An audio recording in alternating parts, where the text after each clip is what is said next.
Telangana municipal ఎన్నికల్లో Congress majority స్థానాలను కైవసం చేసుకుంది. మొత్తం 116 మున్సిపాలిటీల్లో 66 చైర్మన్ పీఠాలను కైవసం చేసుకుంది హస్తం పార్టీ. 13 మున్సిపాలిటీలు బీఆర్ఎస్ ఖాతాలోకి వెళ్లగా ఫార్వర్డ్ బ్లాక్ అభ్యర్థులు వడ్డేపల్లి మున్సిపాలిటీని దక్కించుకున్నారు. ఇక మున్సిపాలిటీ ఫలితాల్లో బీజేపీ చతికిలపడింది. అక్కడక్కడ కొన్ని వార్డుల్లో గెలిచినా ఒక్క మున్సిపాలిటీని కూడా ఆ పార్టీ దక్కించుకోలేకపోయింది. కొన్ని చోట్ల త్రిముఖ పోటీతో హంగేర్పడింది. దీంతో ఆయా మున్సిపాలిటీలను కైవసం చేసుకునేందుకు కాంగ్రెస్ పావులు కదుపుతోంది. పురపాలక ఎన్నికల్లో కాంగ్రెస్ పార్టీ మెజారిటీ స్థానాలు దక్కించుకుంది. రాష్ట్రంలోని 116 మున్సిపాలిటీలు 7 కార్పొరేషన్లకు జరిగిన ఎన్నికల్లో అత్యధిక స్థానాలు గెలుపొందింది. మొత్తం 66 మున్సిపాలిటీలు రామగుండం, నల్గొండ, మంచిర్యాల కార్పొరేషన్లో కాంగ్రెస్ అభ్యర్థులు విజయం సాధించారు. 4 కార్పొరేషన్లలో హంగ్ ఏర్పడింది. మరో 5-6 మున్సిపాలిటీలు కార్పొరేషన్ను కూడా దప్పించుకునే విధంగా కాంగ్రెస్ పావులు కదుపుతోంది. ఇక ప్రధాన ప్రతిపక్షం బీఆర్ఎస్కు 13 పురపాలికల్లో అత్యధికత లభించింది. బీజేపీ, ఎంఐఎం ఏ ఒక్క మున్సిపాలిటీలోనూ పూర్తి స్థాయిలో విజయం సాధించలేకపోయాయి.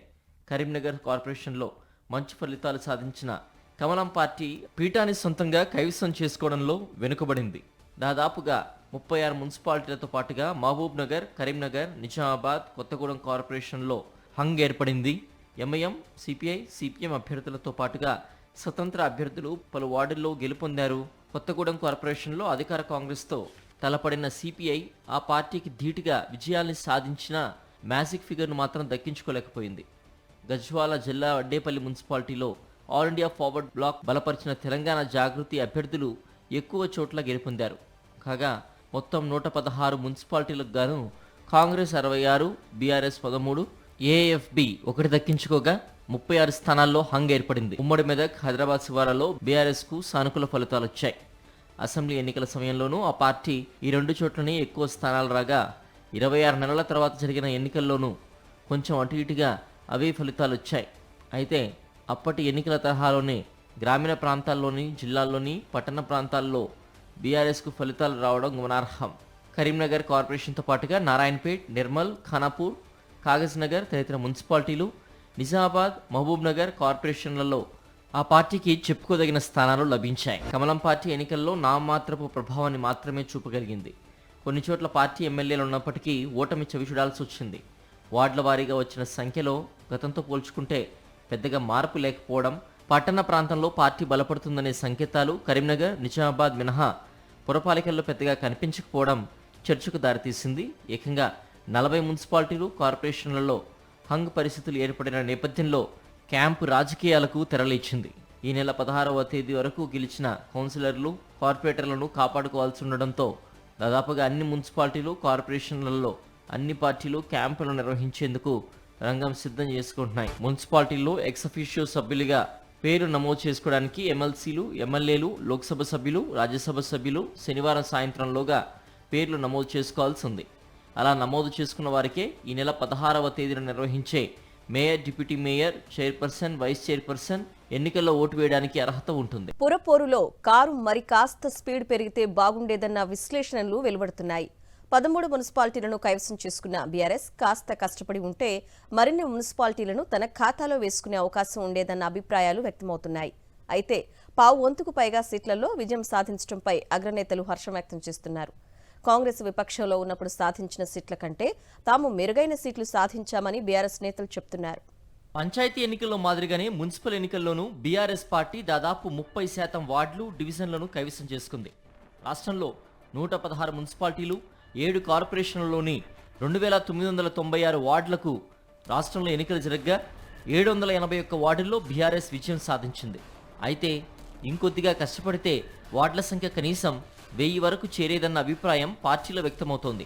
2020లో జరిగిన మున్సిపల్ ఎన్నికల్లో దాదాపు 1737 వార్డులను బీఆర్ఎస్ గెలుచుకోగా అప్పట్లో కాంగ్రెస్ 589 స్థానాలకే పరిమితమైంది.